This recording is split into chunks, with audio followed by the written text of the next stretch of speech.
Welcome back to my YouTube channel. और आज हम एनसीईआरटी का मैथ बनाने जा रहे हैं एक्सरसाइज 8.1 जो कि ट्रिगो का चैप्टर है। तो चलिए शुरू करते हैं। पहला क्वेश्चन है, in triangle A B C right triangle at B in which A B is equal to 24 centimetre and B C is equal to 7 centimetre. Determine sine A cos A sine C cos C. इस question में बोला गया है कि एक triangle A B सी है जिसमें angle B 90 degree है और ए बी साइड 24 सेंटीमीटर है और बी सी साइड 7 सेंटीमीटर है। तो आपको फाइंड करना है साइन ए का वैल्यू, कॉस ए का वैल्यू, साइन सी का वैल्यू और कॉस सी का वैल्यू। तो चलिए बनाते हैं। सबसे पहले आप इसका एक फिगर बना लीजिए ताकि आपको मैथ बनाने में आसानी हो। ये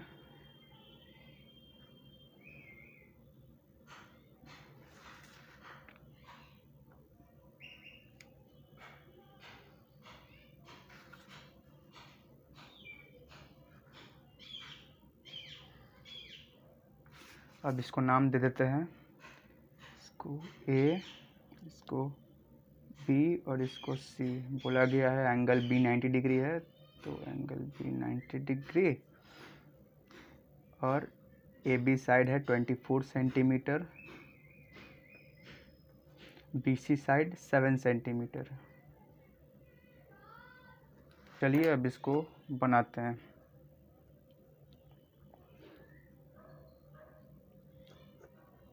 देखिए कॉस ए साइन माफ़ कीजिएगा साइन ए और कॉस ए निकालने के लिए सबसे पहले हमें ए सी हमें पता होना चाहिए।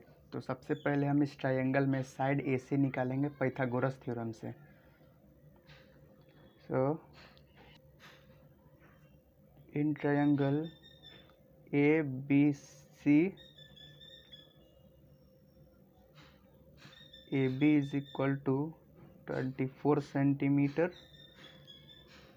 B C is equal to 7 centimetre. हमें ए सी निकालना है। सो फ्रॉम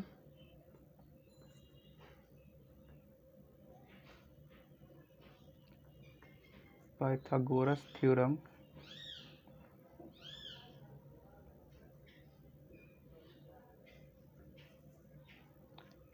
हम A C square is equal to A B square plus B C square लिख सकते हैं। A C square is equal to A B का वैल्यू कितना है, ए बी का वैल्यू 24 है। So 24 whole square plus B C का value कितना है, वैल्यू 7 है, 7 का स्क्वायर। तो 24 का स्क्वायर होता है 576 प्लस 7 का स्क्वायर हम लोग को पता है 49 होता है। अगर इसको हम ऐड करेंगे तो ये आपका हो जाएगा 5, 2 और 6 डेट इज 625, यानी हमारा A C square is equal to 625 आया है। So A C is equal to, इसको थोड़ा ऊपर शिफ्ट कर लेते हैं,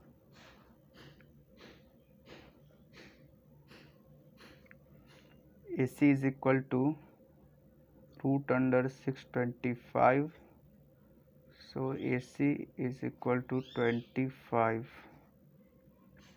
सो फ्रेंड्स हमें ये साइड ए सी हमें पता चल गया है 25 सेंटीमीटर।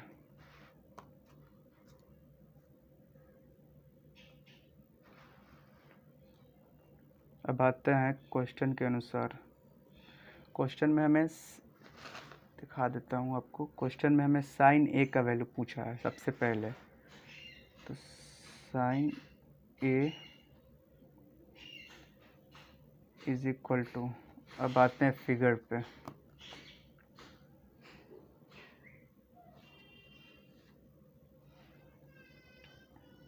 देखिए यहाँ पे साइन ए इस ट्रायंगल में सबसे पहले हमें आइडेंटिफाई करना होगा कि परपेंडिकुलर कौन है, बेस कौन है और हाइपोटेनस कौन है। तो देखिए यहाँ पे 90 डिग्री यानी यहाँ पे परपेंडिकुलर 90 डिग्री है, इसके सामने वाला साइड हमेशा हाइपोटेनस होता है। तो ये आपका साइड है जो है AC साइड आपका हाइपोटेनस है, और इस एंगल के अकॉर्डिंग, एंगल ए के अकॉर्डिंग इसके सामने वाला साइड परपेंडिकुलर होगा और ये वाला साइड बेस होगा। So sine A is equal to P upon H होता है, that is perpendicular upon hypotenuse. तो यहाँ इस फिगर में परपेंडिकुलर BC है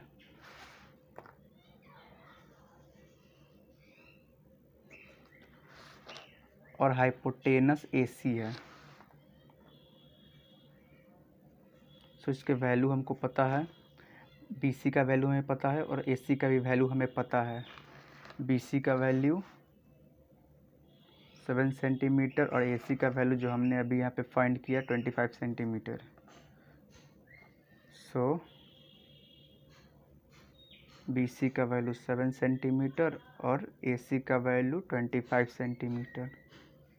सो ये आपका साइन A का वैल्यू है। अब सिमिलरली इसी तरह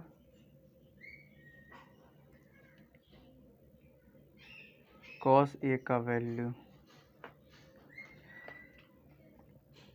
हमें पता है, cos is equal to base upon hypotenuse होता है। तो इसमें देखिए एंगल ए के अकॉर्डिंग परपेंडिकुलर तो ये हो गया, सो बेस ये हो जाएगा, और हाइपोटेनस हमें पता है हाइपोटेनस AC है तो हाइपोटेनस AC हो जाएगा।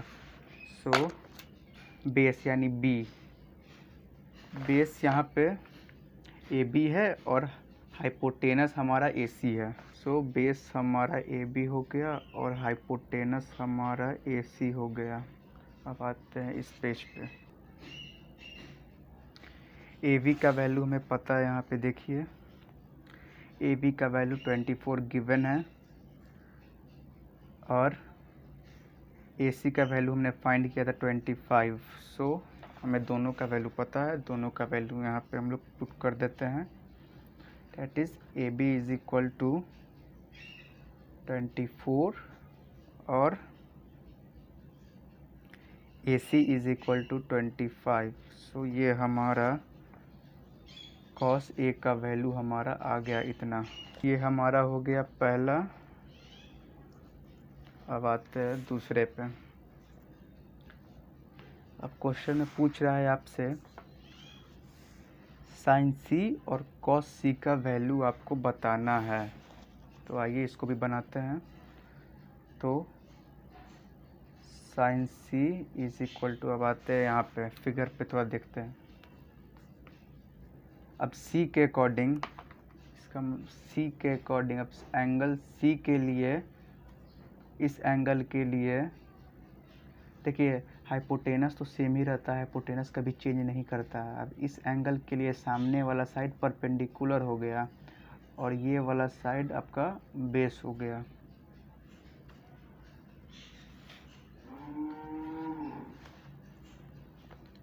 सो साइन इज इक्वल टू हमें पता है P अपॉन H होता है और P का वैल्यू यहाँ पे हमें पता है 24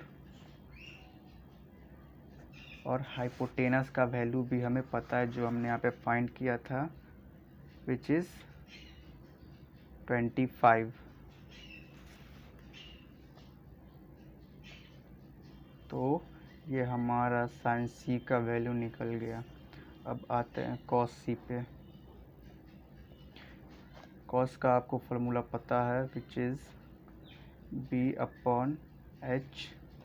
इस फिगर में देखिए एंगल C के लिए, इस एंगल के लिए देखिए इस एंगल C के लिए आपका बेस ये है और हाइपोटेनस हमेशा सेम रहता है, तो ये हाइपोटेनस है।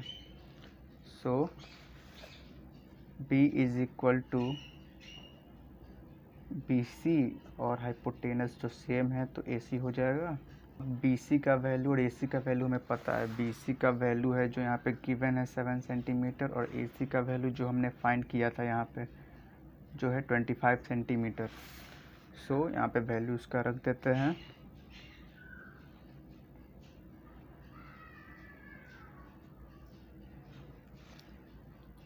सो दोस्तों, ये हमारा cos C का भी वैल्यू आ गया जो कि आपका 7/25 है।